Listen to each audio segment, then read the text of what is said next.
Bom, gente, vamos começar então. Boa tarde, eu sou a Luísa Wagner, sou aqui da equipe de Finance da Brasil Conference.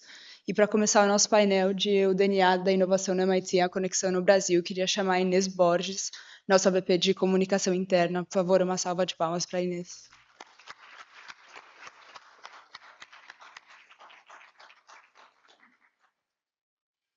Olá, pessoal. Boa tarde.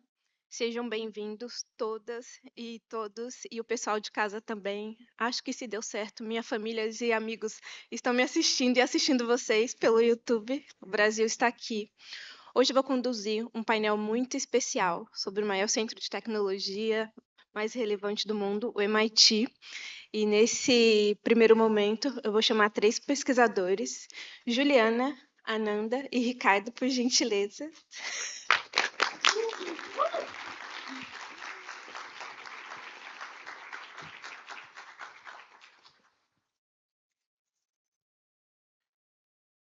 Vou pegar minha colinha que hoje vai sair tudo certo.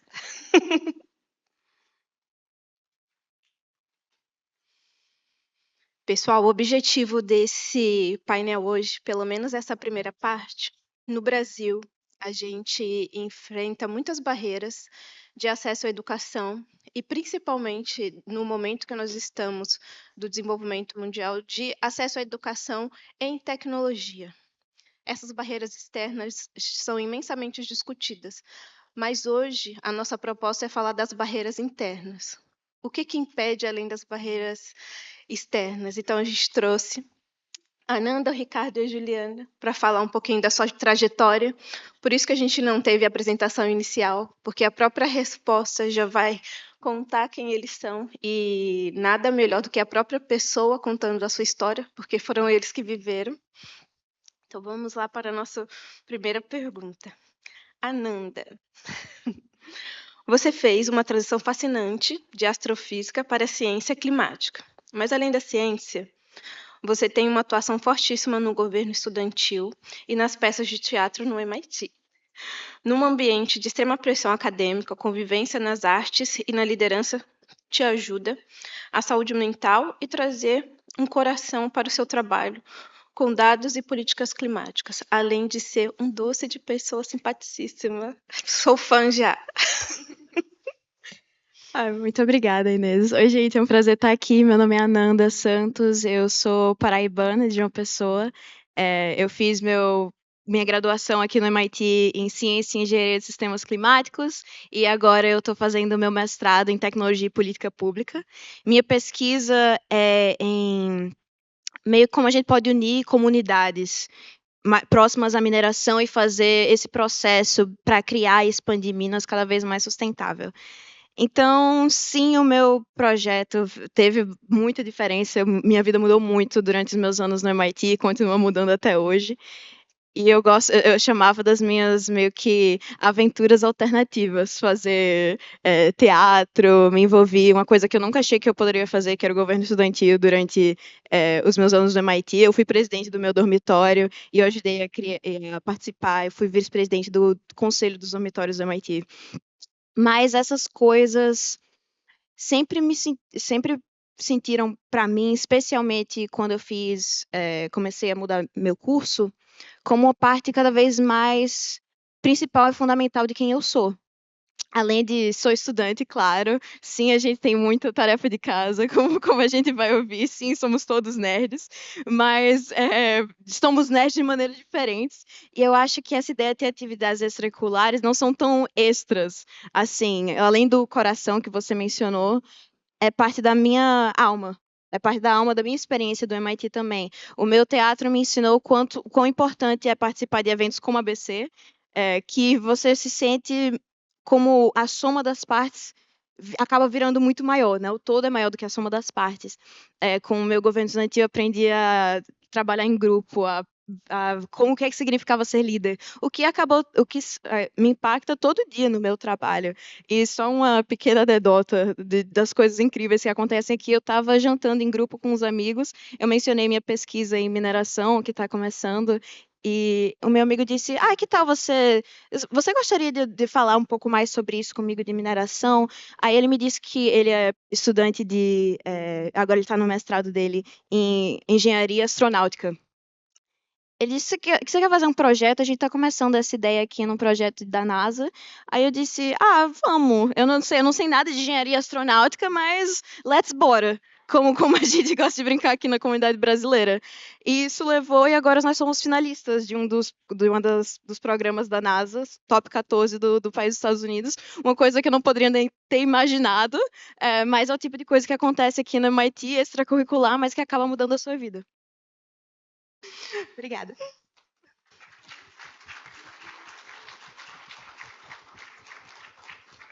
Ananda, parabéns. Isso mostra que identidade nos leva longe.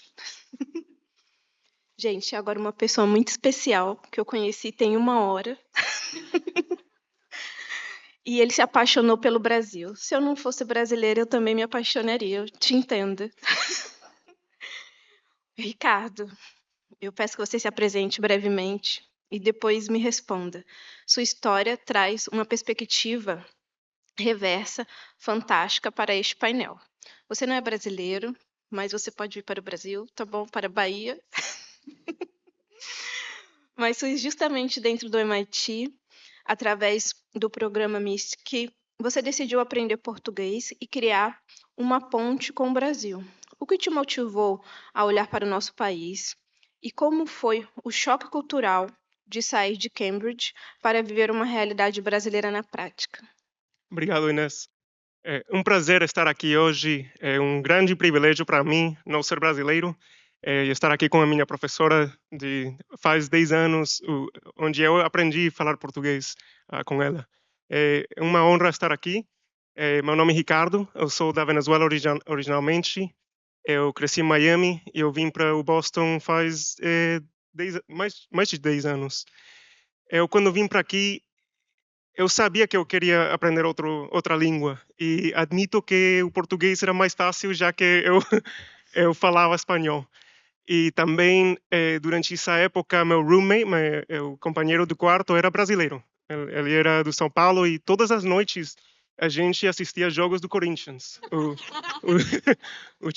E admito, também estudávamos, mas... E aí, quando eu decidi, eu quero aprender português e eu quero algum dia visitar o Brasil.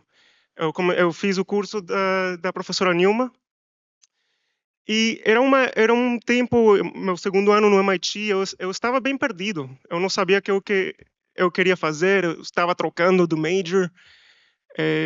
Eu já fiz, naquela época, eu fiz trabalhos no oil and gas, consumer goods, e nada me apaixonava.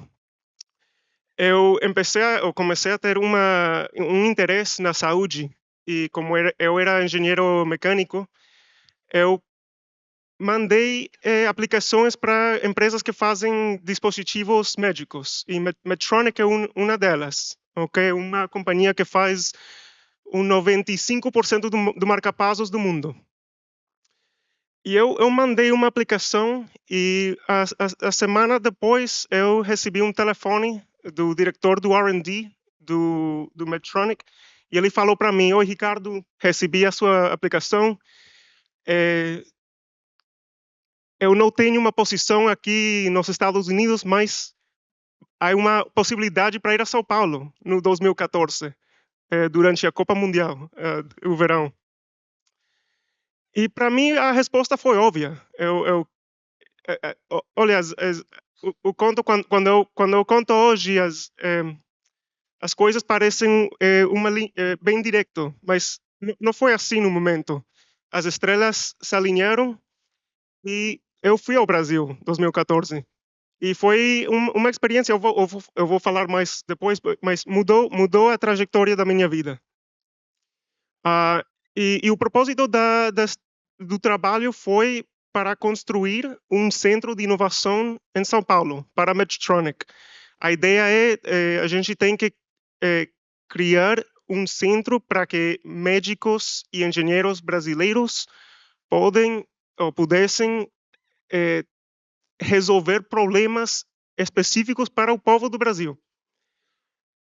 E vou deixar aí e depois a gente fala mais. Obrigado, Inês. Muito obrigada.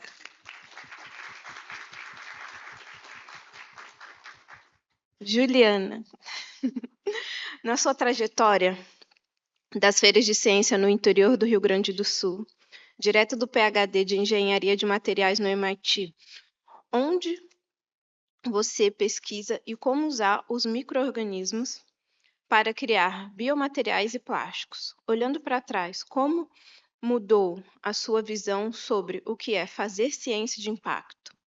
E como essa sua pesquisa pode redefinir o nosso futuro ecológico na prática? É uma pesquisa, mas nós temos 5 minutos. Pode deixar. Muito obrigada pela oportunidade de estar aqui hoje. Eu sou a Juliana, eu sou de Osório, no Rio Grande do Sul, e eu aprendi a fazer ciência de impacto, na verdade, em Osório, no Rio Grande do Sul, porque eu tive o grande privilégio de ser fruto de uma política pública de criar institutos federais pelo interior do Brasil, e eu tive a oportunidade de estudar no Instituto Federal do Rio Grande do Sul, campus Osório, no meu ensino médio, e começar a fazer pesquisa em materiais sustentáveis, que foi o que eu faço meu doutorado hoje. Então é muito louco que eu faço isso há 10 anos, apesar de ter 25. E foi uma oportunidade muito, muito valiosa e que mudou a minha vida ter feito pesquisa no ensino médio. Eu sou uma grande...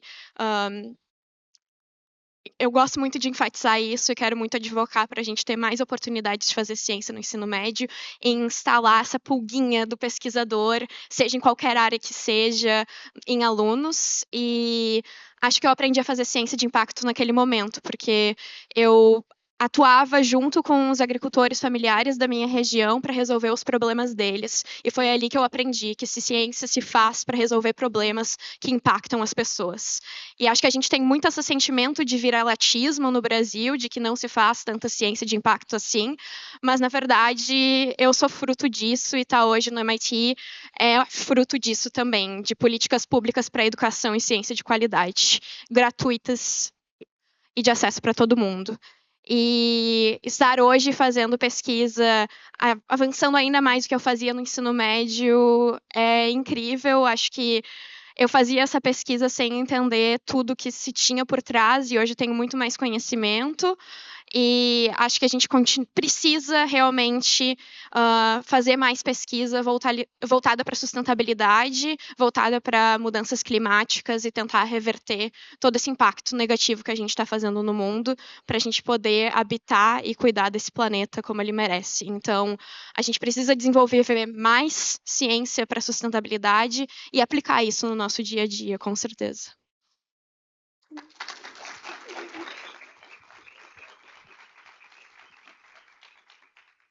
Incrível, parabéns.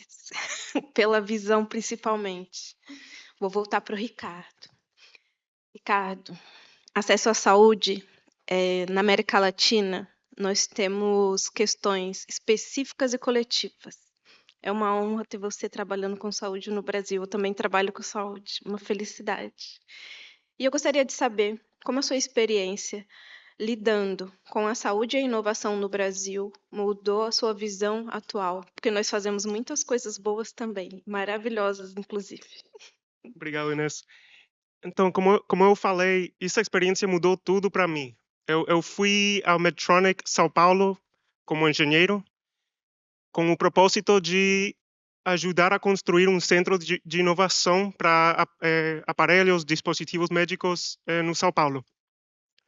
Durante esse trabalho, eu visitava muito os hospitais no São Paulo. Hospital das Clínicas, na USP, Albert Einstein, Sírio-Libanês.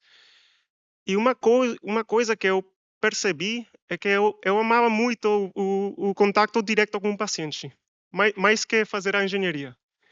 Eu gostava muito de falar com médicos, eu gostava de ouvir dos pacientes quais eram as doenças deles e como a gente podemos aliviar aquelas doenças. E aí eu fiz algo que eu não sei se faria hoje, mas eu mandei um e-mail frio, um cold email ao Chief Medical Officer da Medtronic. E falei para ele, olha, eu estou fazendo uma estágio aqui no Brasil, eu estou muito interessado na medicina, eu quero falar sobre a profissão de você. E o dia seguinte ele me escreveu e a gente teve uma chamada com ele. E isso para mim foi o trampolim que daí eu mudei a minha profissão. Eu voltei aos Estados Unidos para estudar medicina aqui. Eu estudei na Harvard e eu já tenho o tempo voa. Eu já tenho 6 anos. Em um mês eu me formo como cardiologista aqui no Massachusetts General Hospital. Obrigado. Muito obrigado, muito obrigado. Então, eu quero fechar o círculo, porque eu vi, para responder a sua pergunta, eu vi muitas coisas no Brasil que eram importantes e no momento eu não sabia. E agora, 10 anos depois, agora que eu tenho mais habilidade, que estou vendo a potência que tem o Brasil. Durante esses 10 anos, eu também empecei uma companhia, uma empresa que faz remote monitoring, ok? Nós agregamos dados de diferentes dispositivos médicos, como tensiômetros, glucômetros, pesas, qualquer coisa. Já somos comerciais, temos mais de 6.000 pacientes na plataforma, e o propósito é para facilitar o monitoreo de pacientes remotamente, okay? Que é algo que é muito importante depois do COVID. Faz 3 meses eu recebi uma mensagem do Hospital Albert Einstein, ok? De uma equipe lá que é um centro de biodesign no Albert Einstein. Eu tive muitas chamadas com eles, e o propósito daquele centro é para facilitar e acelerar o crescimento dos startups americanos no mercado brasileiro. Como levar tecnologias aqui ao mercado brasileiro. E Brasil tem coisas muito importantes que não existem aqui. Acesso ao mercado mais rápido, a regulação americana é, olha, muito difícil. E lá, através de um centro como Albert Einstein, você pode avaliar aquelas tecnologias. E é algo que a gente está fazendo hoje com a minha empresa. Então, durante estes 10 anos, eu vejo 2 lições importantes para mim. Uma é que, como um inovador, você tem que inovar para o mercado local.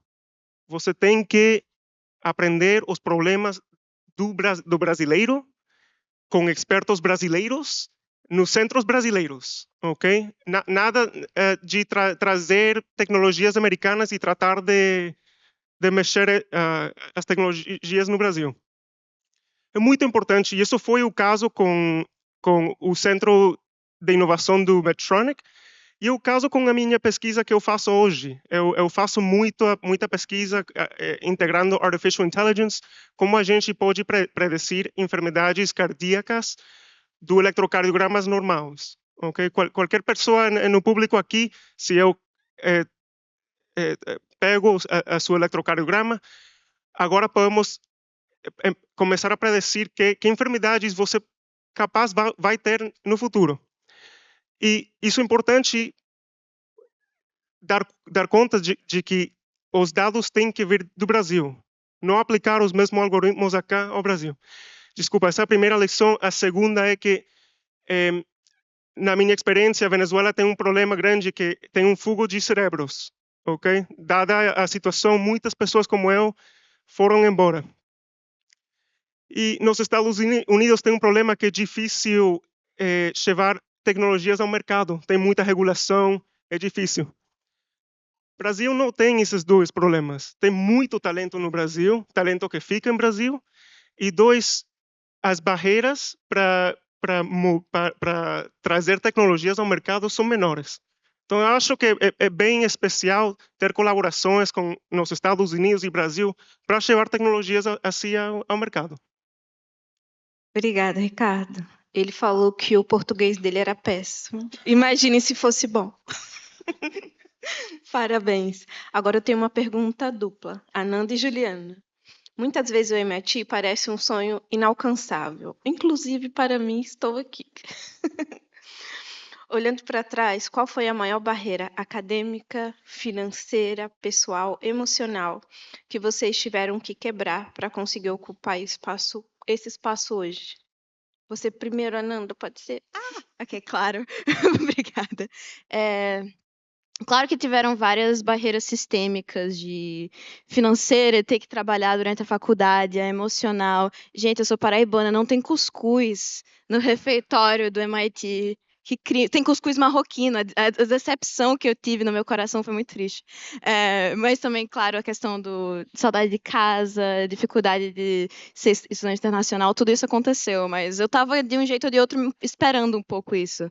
Mesmo que tenha sido muito difícil. O que eu não estava esperando, que eu acho que acabou sendo uma barreira muito grande, mas muito importante para a minha trajetória, foi a diferença entre quem eu achava que era e quem eu realmente sou.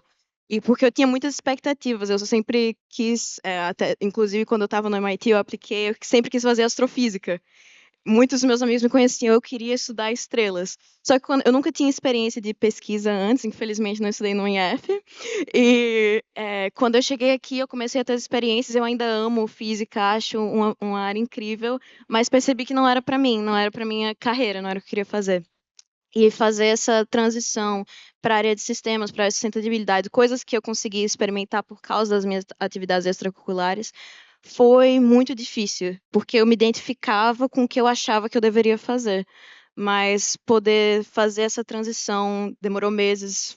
Foi um estágio que eu fiz no Banco Mundial, muita coisa mudando na minha vida.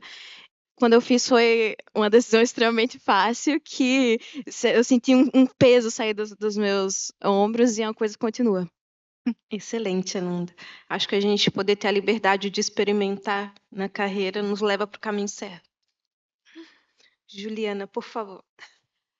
Eu acho que a Ananda comentou muito bem de que existem várias barreiras nesse caminho. Acho que uma das que me marcou muito foi que, por ser de uma escola pública, não tinha ninguém que tinha se candidatado para vir para os Estados Unidos antes de eu fazer esse processo. Então, foi algo muito solitário, confuso, sem saber o que eu estava fazendo, sinceramente.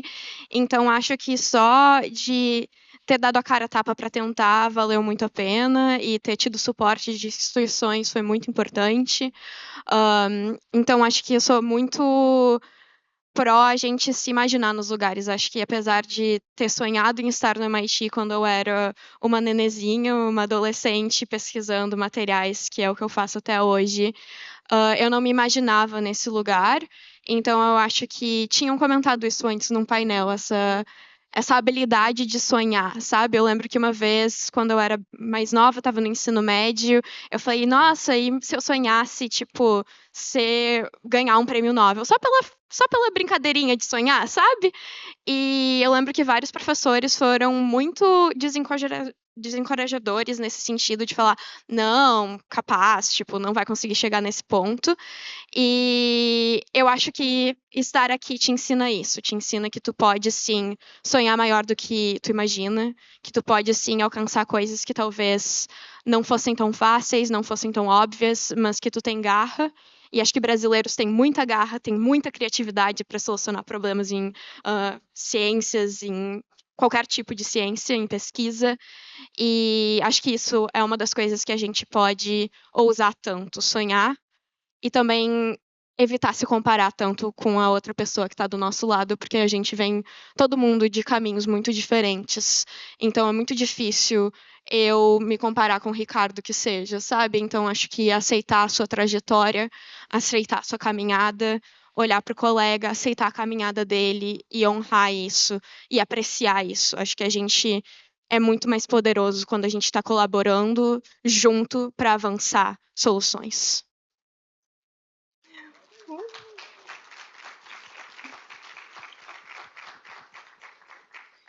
Pessoal, o nosso painel é enorme como o Brasil. Vou finalizar essa primeira parte. E tenho que reconhecer uma pessoa que não está aqui. Ele nos trocou pelo Kickbox, que é o Caio Santos. Caio, Ananda e eu, há algum tempinho construímos esse painel Mudanças para que ele fosse incrível. Estou muito feliz de estar aqui com vocês. Muito obrigado pela generosidade de compartilhar o conhecimento e o que vocês têm de mais importante, a vida e o tempo de vocês. Por favor, gente.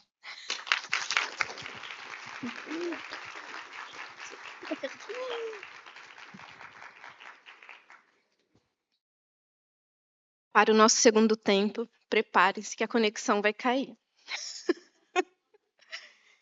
Tive a felicidade e a honra de conhecer a professora Nilma Dominique. A surpresa. Bem-vinda, professora Nilma, por favor.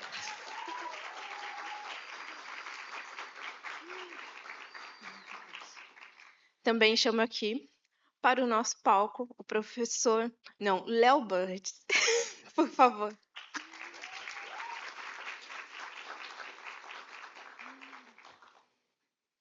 Por fim, professor Rodrigo Verde, que eu tive a felicidade de ter uma aula no passado, encantada até hoje.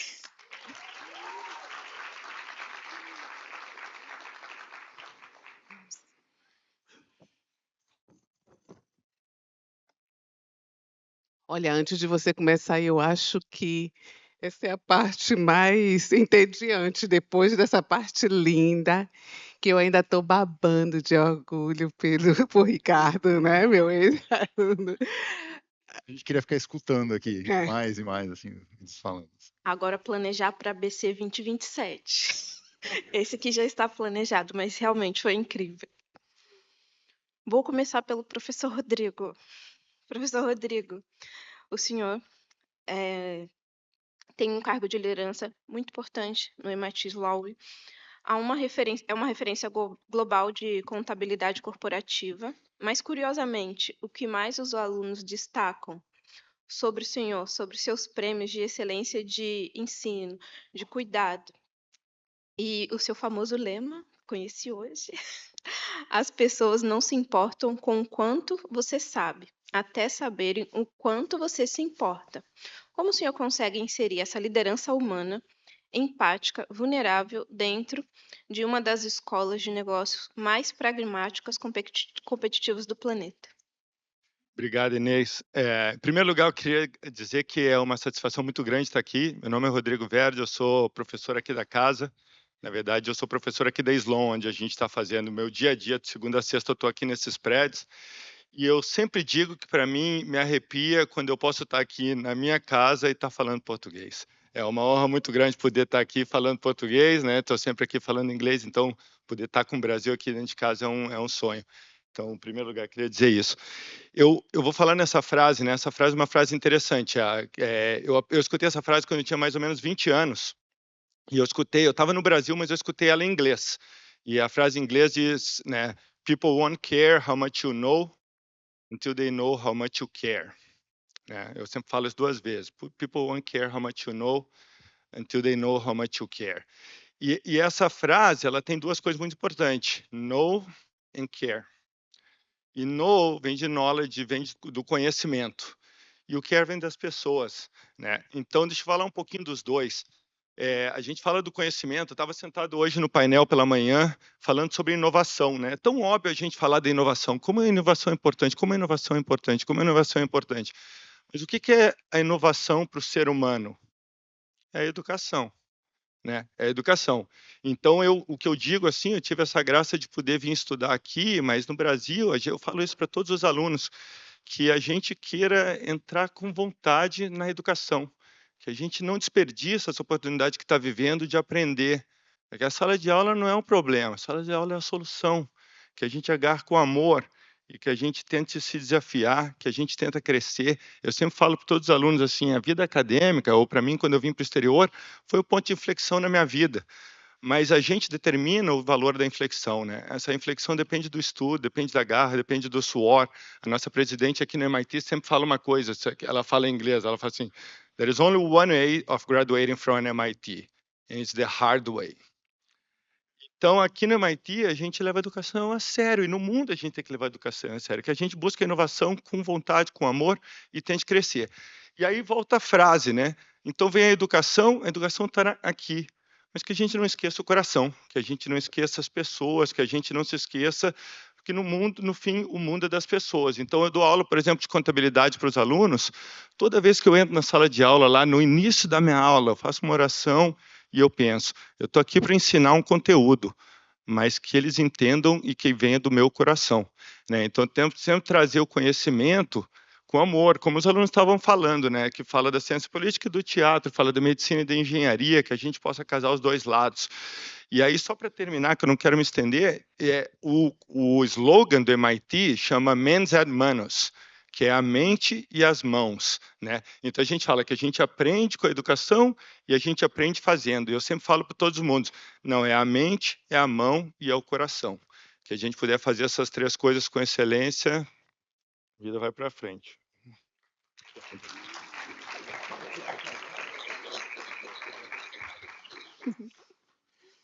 Léo Bird.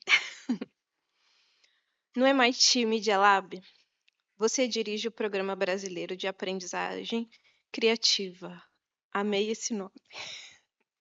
Cujo foco é levar a cultura de mão na massa, muito bem citado pelo professor Rodrigo agora, para as escolas públicas brasileiras. Existe um mito no Brasil de que a inovação depende exclusivamente de laboratórios caros e robótica de última geração. Como o senhor desconstrói isso? Traduz o DNA de inovação do MIT para a realidade de professores e alunos das periferias do Brasil.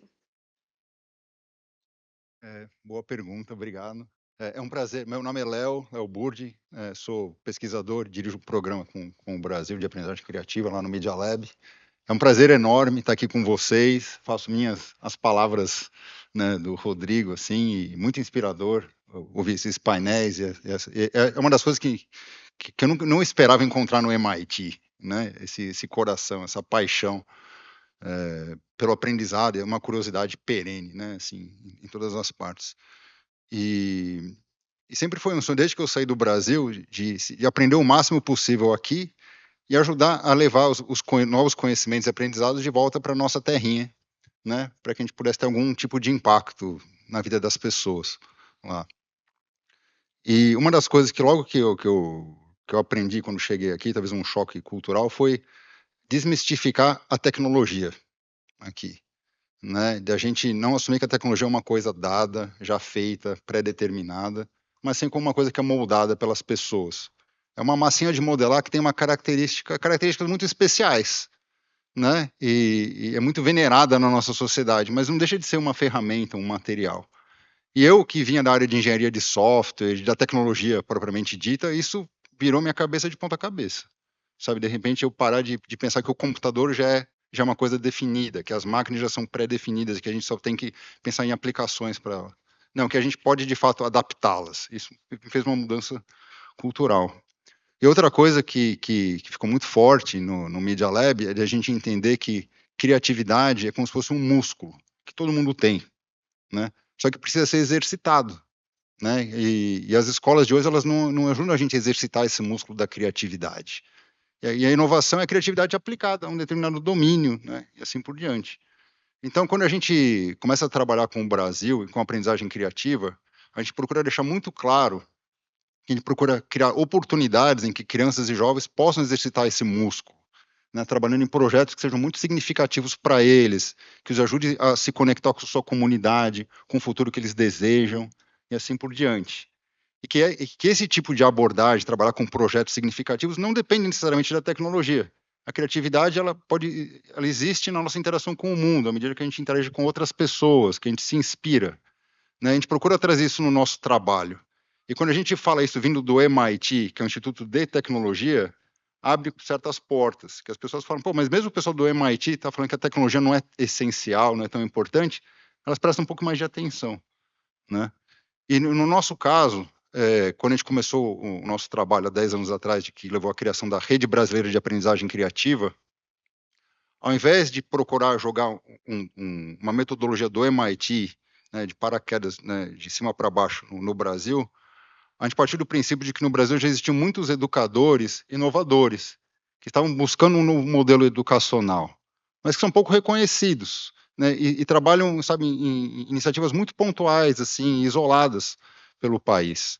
Então, ao invés da gente tentar propor uma abordagem do MIT no Brasil, a gente procurou criar formas de identificar essas pessoas que já estavam inovando na educação, procurar reuni-las numa rede, né, em que incentivar a troca de experiências entre elas, mas também procurar criar mecanismos que valorizassem o trabalho dessas pessoas para que elas fossem reconhecidas, se fortalecessem e acabassem inspirando ainda novas pessoas a se juntarem nesse movimento de transformação da educação, mas sempre colocando esses valores humanos em primeiro lugar e a tecnologia como meio, né? E acho que isso ajuda a abrir muitas portas. E hoje esse movimento conta com cerca de 25 mil educadores espalhados por todo o Brasil, né? E espalhados assim em núcleos regionais e organizando campanhas e eventos que acabam levando esse espírito do MIT, né? Mas também aprendendo demais com o Brasil e trazendo muito dessa cultura de Brasil, de experimentação, de criatividade, de colaboração para cá, né? Para o nosso instituto. Sim.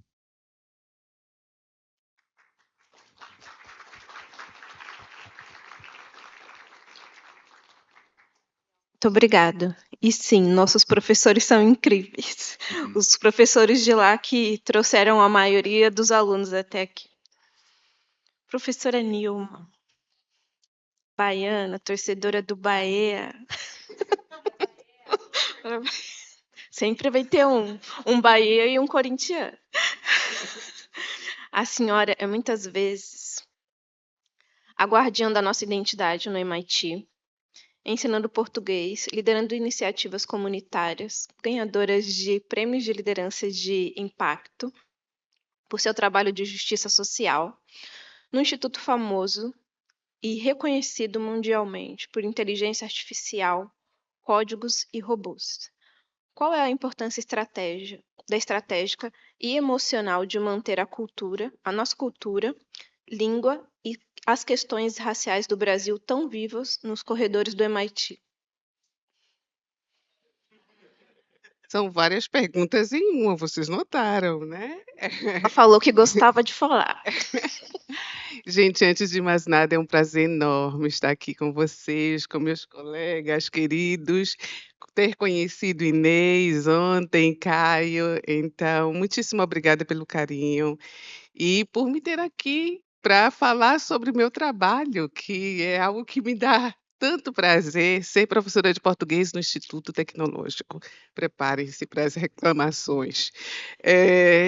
Na verdade, realmente não é um trabalho fácil. Não é um trabalho fácil, porque, como você mesmo disse, eu trabalho com humanas no instituto que dá atenção, né, à tecnologia. Apesar de que nós também somos reconhecidas pelas humanidades, e o instituto tem ganhado prêmios como a melhor escola de humanidades por vários anos seguidos.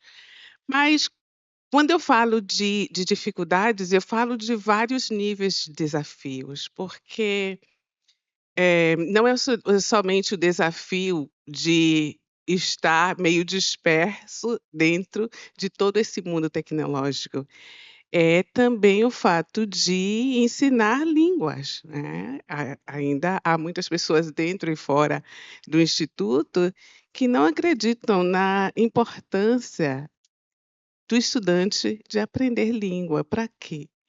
E aí, dentro disso, eu ainda dou aula de português, né, que é uma língua considerada nos Estados Unidos uma língua minoritária, o Less Commonly Taught Language. Então, as pessoas dão menos atenção para nós, porque nós ensinamos uma língua que não é tão ensinada nos Estados Unidos, apesar de que é a terceira língua mais falada em Massachusetts. Então, línguas que não são tão faladas, o português é a terceira língua, eu estou falando do inglês como primeira, segunda o espanhol e a terceira português. Então, outras línguas que são menos faladas são mais ensinadas que o português aqui no estado. E aí eu passo para a questão geral, quando a gente analisa tudo isso, são vários níveis de desafios que nós temos que enfrentar diariamente para ter um pouco mais de visibilidade. Você citou a questão racial, que é uma coisa que a gente já lida como algo não normal, mas já nos acostumamos com a realidade que enfrentamos, né? Por todos os departamentos que eu passei, que não foram muitos, nesses 21 anos trabalhando aqui, eu trabalhei 6 anos em Harvard, em 16 anos no MIT. E eu sou sempre a única pessoa negra, eu não digo mulher negra, eu digo pessoa negra pelos departamentos onde eu passo. Infelizmente, não só aqui, no Brasil também. E olha que eu venho de Salvador, né, a cidade mais negra do Brasil e a cidade mais negra fora da África. Então, é muito difícil você não ver tudo isso. É muito difícil você ver tudo isso como normal, normalizar essa situação. Então, desafios existem e como não levar isso para a sala de aula, né? As pessoas dizem que eu, no MIT, eu sou o programa de português. Eu digo que eu sou representante da língua portuguesa e eu me considero uma espécie de embaixadora do meu país. Não só eu acho que qualquer professor de língua se considera uma espécie de embaixador da sua cultura. E, para mim, ensinar uma língua também é ensinar cultura. Não dá para ensinar língua sem ensinar cultura. Essas pessoas estão interessadas não só em aprender como falar português, mas em entender a nossa situação, a nossa realidade. Então, ensinar esses alunos, eu sei que nós não estamos formando somente profissionais. Nós estamos formando seres pensantes. Muitos desses alunos vão tomar decisões que podem ter um impacto grande no dia a dia de outras pessoas. Então, é importante que eles saibam sobre a heterogeneidade do mundo em que nós estamos vivendo. É importante que eles vejam o seu próprio mundo, o seu próprio país, o seu próprio contexto também sob outros olhos. Então, isso para mim é extremamente importante para formar um aluno completo. Obrigada. Acho que respondi, né? Espero ter respondido. Mais do que respondeu. Aí, assim, a nossa belíssima língua portuguesa. E eu queria dizer que, diferente de Rodrigo, eu tenho prazer de falar português todos os dias.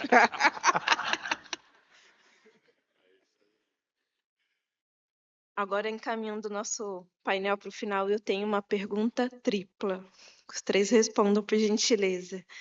Vocês três ocupam cargos de liderança dentro de uma das maiores instituições do mundo ou da humanidade, como a nossa língua portuguesa nos permite dizer, e que pessoas com maior nível de graduação nem almejariam ocupar. Então, eu gostaria de saber como foi a jornada de vocês até esse cargo, se lá no início tinha esse propósito, tinha essa dimensão de onde podia chegar, e qual o diferencial, o que as nossas características como os brasileiros apoiaram vocês e suportaram nesse processo. Começar, Nilma? Começa aí, Nilma. Eu posso começar. Não foi nada linear, gente. Meu caminho não foi nada planejado. Eu quase que caí aqui de paraquedas. Então, quem quiser saber um pouquinho mais da minha trajetória, o ano passado foi publicado no Portuguese Language Journal, uma edição especial sobre mulheres educadoras, professoras de português nos Estados Unidos, e está disponível online. Mas não foi linear, eu não esperava. Para mim foi difícil até entrar na universidade, porque não eram os planos da minha família. E eu fiz escondido, eu consegui entrar, consegui terminar o curso. Depois eu vi que minhas portas estariam fechadas no Brasil, porque eu não tinha muito contato com os professores além da sala de aula. E esse networking era muito importante para fazer uma pós-graduação, né. Chegaram a me dizer, eu lembro de: "Não, já estamos fechados, né, o nosso grupo já está fechado, porque nós já conhecemos os alunos que vão fazer parte do grupo de linguística". Então, eu sabia que era necessário sair, e foi o que eu fiz. Eu tive que sair para poder continuar os meus estudos, ou eu não continuaria, ou continuaria muitos anos depois, porque eu teria que equilibrar trabalho e estudos. E a segunda parte foi Como a a brasilidade apoiou. essa brasilidade é tudo que a gente tem, né. Eu acho que é a nossa criatividade, né, a necessidade te dá uma criatividade incrível. Então, ter essa habilidade de mudar de caminho, de procurar um plano B, C, D, E, F, isso é muito importante e a gente faz como ninguém. É isso que essa flexibilidade de mudar de caminho, de procurar uma outra opção dentro de um instituto que te dá apoio, né, às suas ideias e que dá a possibilidade de transformar essa ideia em realidade, eu acho que juntando a brasilidade com o apoio que nós temos dentro do instituto, foi a receita para, não digo sucesso, mas para que façamos o nosso trabalho da melhor maneira possível. Incrível, professora, parabéns pela trajetória. Vou pedir para o Léo, posso? É, acho que eu nunca sonhei em ser acadêmico, propriamente dito. Eu acho que eu vejo a academia como um meio para um fim maior. Eu estudei computação inicialmente, comecei a trabalhar na área de computação, em desenvolvimento de software para telecomunicações na década de 90, mas eu ficava sempre muito incomodado com a realidade que eu via nas ruas, né, nos noticiários de TV, sabe, muita pobreza, muita desigualdade, muita alienação, né, de uma forma geral. Isso me incomodava muito, ainda me incomoda, e eu achei que eu gostaria de me dedicar a isso de alguma forma, ajudar. Que gostaria que minha profissão ajudasse a contribuir para um mundo melhor, de alguma maneira. E eu achei que talvez a educação fosse o caminho para isso. E aí eu recebi, eu li um artigo numa revista que me inspirou demais, assim, mostrando um uso do computador na educação de uma forma criativa, super-humana. Falei, olha que legal, gostaria de trabalhar muito com isso. E acabei escrevendo, demorei um ano, mas acabei escrevendo para o autor desse artigo, que me respondeu, né, e falou que se eu quisesse algum dia desenvolver trabalhos na área de educação, que tivesse algum impacto social, que era muito importante que eu obtesse credenciais, porque nessa área de educação, credenciais são muito importantes. Uma coisa é o Léo falar, ter uma ideia, outra coisa é o doutor Léo ter a mesma ideia, né? A outra é que eu buscasse ganhar experiências e trabalhar com pessoas inspiradoras, etc. Né? E aí, com o tempo, eu teria experiência suficiente para eu, talvez, desenvolver minhas próprias ideias. E aí eu resolvi seguir por esse caminho, né? Voluntariei com várias organizações em São Paulo, acabei coordenando uma ONG que montava escola de informática em favela durante 4 anos. Trabalhei com um projeto do Banco Mundial que levou a internet para a rede pública de São Paulo. E o que eu percebi nesses projetos é que eu tinha mais dúvida do que resposta. Assim, que aqueles projetos que davam certo, as pessoas que passavam pelos nossos cursos acabavam saindo da comunidade e a comunidade acabava perdendo pessoas extremamente importantes para ela. Né? Então, eu não sabia se o resultado final era mais positivo ou negativo. Era positivo para aquele indivíduo e negativo para o lugar onde ele vivia. Mas eu não tinha resposta para isso. E aí, que eu busquei fazer, pensei, talvez um doutorado me abrisse oportunidades de eu conhecer outras alternativas para esse problema, me desse espaço para eu experimentar com as minhas próprias. Aí eu apliquei para o MIT e não fui aceito na primeira vez. E eu acabei indo para a Universidade do Colorado durante um ano, mas não era bem aquilo que eu queria. Aí depois resolvi tentar novamente no MIT e fui aceito, né? E E o que eu percebi, que uma da diferença, ainda que fosse a mesma pessoa aplicando, né, por que um não foi aceito na outra não, é que na segunda aplicação eu falei mais do meu coração, eu falei mais da minha experiência de Brasil. Enquanto que na primeira vez que eu tentei o MIT, eu falei mais do meu conhecimento técnico e acadêmico, que não era isso que ia me diferenciar. Né? Aqui tem muita gente que é muito boa tecnicamente, que tem vários diplomas e não sei o que e tal. Mas eu poder falar de uma experiência de Brasil, de trabalhar com comunidade, desse sonho de a gente tentar transformar o mundo, isso é uma coisa que atraiu mesmo. Então, a gente ter orgulho e trazer, e colocar nossa experiência de Brasil em primeiro lugar. Né? Para mim, acho que foi um diferencial enorme e ajudou a mudar. E depois eu acabei trabalhando na Microsoft, em outras grandes empresas e tal. E eu sempre trago essa questão de Brasil como um diferencial genuíno mesmo para o trabalho. E é importante. Léo, parabéns pela trajetória e obrigada. Eu moro no Capão Campo Limpo e os seus projetos eu conheço de lá e somos impactados. Professor Rodrigo. Então, eu já vi que o nosso tempo terminou, então não vou me estender, mas eu queria dizer uma coisa para vocês. Eu olho para a minha história e eu digo assim que foi mais sorte que juízo. Então, eu fiz engenharia civil, fui fazer um mestrado em administração, depois fiz um doutorado de contabilidade, virei professor aqui, foquei muito na área de pesquisa, depois descobri o amor pelo ensino, foquei muito na sala de aula e acabei virando vice-reitor, cuidando dos nossos programas. Então, minha carreira foi uma série de coisas que eu digo para os jovens, eu sabia o que eu não queria, mas eu não sabia o que eu gostava necessariamente. Mas não importava, né? Eu fui num processo de exclusão. Então, para vocês aí que ainda estão meio que mapeando, não sabem o que vai fazer, não se preocupe. Não se preocupe. Mas o mais interessante dessa história é que cada dia parecia que nada estava mudando, mas como eu falei, teve aquele ponto de inflexão enorme, né? Que aconteceu na vida aqui.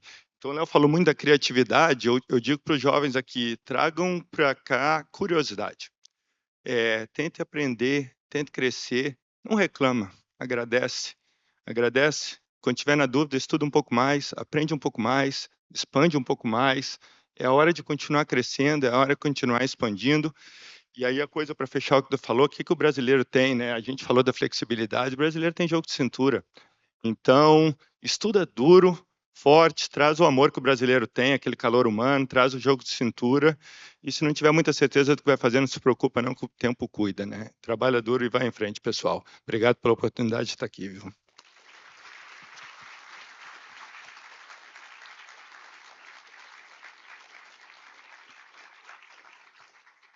Pessoal, estamos no final, mas eu queria dizer duas palavrinhas. Talvez esse seja o momento mais importante da minha carreira e eu quero agradecer aos meus pais por terem me incentivado à educação. Desde a barriga, eu acredito. E junto com a educação, para que a gente viva momentos incríveis, a gente precisa de uma outra coisa mágica, que é a oportunidade. Tem duas pessoas aqui que me deram a oportunidade de estar aqui, que é a minha presidenta do ano passado, a Michele Borges.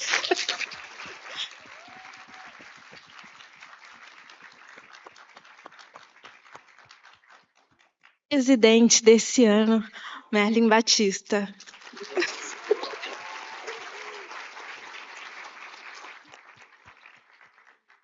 Vou contar uma história breve, muito breve. Eu amo Ouro Preto, já visitei algumas vezes. Quem quiser conhecer o Brasil, visite Ouro Preto. E em um tour, um guia me falou, explicando o quanto que tiraram daquele lugar de ouro, de vida, né, de oportunidades, que o Brasil foi um país de exploração.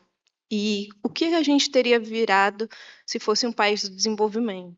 Mas, estando aqui, pensando em inovação, em tecnologia, educação, eu acredito que a gente ainda pode ser de desenvolvimento e um país melhor para os brasileiros. Muito obrigada por hoje, todos.